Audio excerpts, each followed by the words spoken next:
Boy howdy gee willikers, playing games just sure is a heck of a lot of fun. The escapism and fantasy fulfillment video games offer is second to none, and some games are so good that they even have other games nestled inside of them, fully formed and able to take us deeper into their worlds. In fact, the games on this list have so many games inside their games that the games within the games can take over your time in the game. Oh help me Ben, I'm falling into the hole! No. Suffer.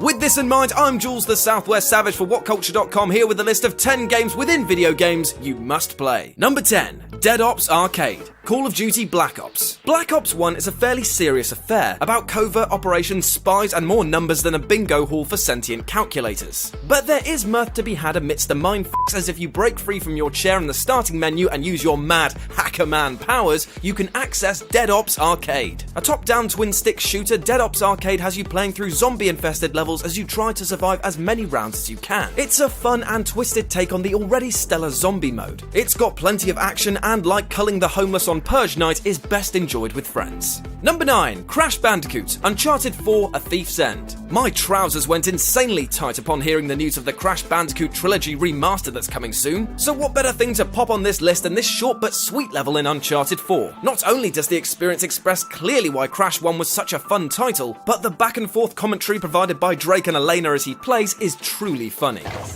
Fox, and it's not very realistic. It's so enjoyable to see Naughty Dog embracing their roots, and it's quite the sight to see the title that kicked off the company side by side with this latest creation. Just one thing though, please don't be shit. Number 8. Poker. Far Cry 3. Poker has been touched on in many video games, and a lot of you out there will say that Red Dead Redemption is the obvious example of where it's been perfected. But my friends, Red Dead is already on this list in another form, so we're bumping Far Cry 3 to the top. What makes this iteration of the famous card game is the seedy nature of it all. You're playing against pirates and thieves in a tropical paradise come gangland getaway, and it all bleeds into this minigame. It even plays into the ending of the game, where Jason must play cards against the malicious Hoyt, so actually feels much more incorporated into the world than most other side games. Number 7. Quark HoloVids. Ratchet & Clank 3, Up Your Arsenal. Ratchet & Clank is a fantastically fun series, blending 3D platforming with more guns than this scene in Predator. Manly. But hidden deep inside Up Your Arsenal are some brilliantly designed 2D levels featuring everyone's favourite shovel-chin superhero, Captain Quark. With 5 of them to find, each one offered its own unique challenges, with collectibles and hidden secrets, which made playing them not only fun but also rewarding for players. Carefully made and with a lot of care and attention, these levels were so much fun to play, and encompassed another aspect of the platforming genre into a game series that is helping to keep the genre alive. Number 6. Liar's Dice. Red Dead Redemption. From poker to throwing horseshoes to stabbing yourself in the hand, Red Dead Redemption is full of gambling opportunities. But none are as great as Liar's Dice. Essentially, everyone has a cup with 5 dice in it. You shake the cup, slam it down onto the table, and you have to bet as to how many of a certain number are face up. Get called on your bluff or call somebody else's bluff falsely, and you lose. Last person standing wins. Simple. Using luck, chance, and cheating the system ever so slightly, you can quickly become engrossed in match after match. And don't worry if you lose, because you can just shoot them all in the head afterwards. Number 5. Triple Triad. Final Fantasy VIII. While I might have sunk an extreme amount of time into Chocobo Racing and Blitzball, no Final Fantasy minigame has captured my heart and my total f***ing rage as Triple Triad in Final Fantasy VIII. Played on a 3x3 board, the goal is to capture other players' cards by placing one with a higher rank value next to the enemies. Which sounds pretty basic, right?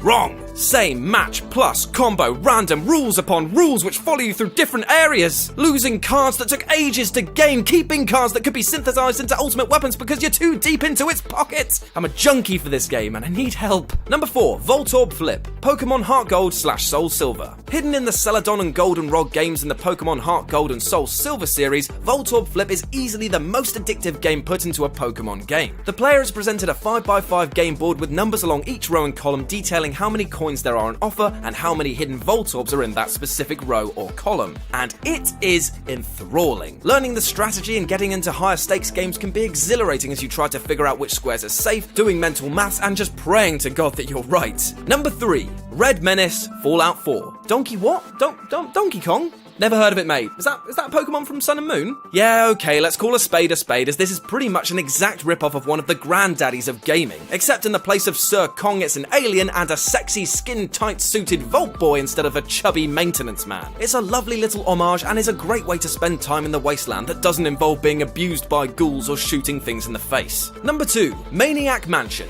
Day of the Tentacle. Maniac Mansion is a lovable point-and-click title that was acclaimed for its writing, humour, and pretty much everything that made games great at the time. So imagine your surprise when you can find an entirely complete and ready-to-play version of the game in Day of the Tentacle, which as a title sounds like a hentai fever dream. It's a completely unnecessary detail for sure, but it's like a little love letter from the devs to gamers about one of their first titles, and it holds up so well that effectively you're getting two fantastic adventures for the price of one, which speaks to the skinflint in all of us. And number 1, Gwent. The Witcher 3 Wild Hunt. It couldn't have been anything else really, could it? Relying on the simple premise of mimicking the strategy of war, Gwent sees players place cards attributed with values and special powers into 3 different playing fields. Being incredibly simple, the game can be won by hammering card after card, but if players can invest the time learning the strategy to absolutely decimate your opponent beyond the scope of practicality, then it can be even more rewarding. You'll likely become so engrossed in the quest to complete your collection that main quests will fall away into the background. The entire world is coming to an end. Evil forces are rising against you. Your loved ones are about to be gutted.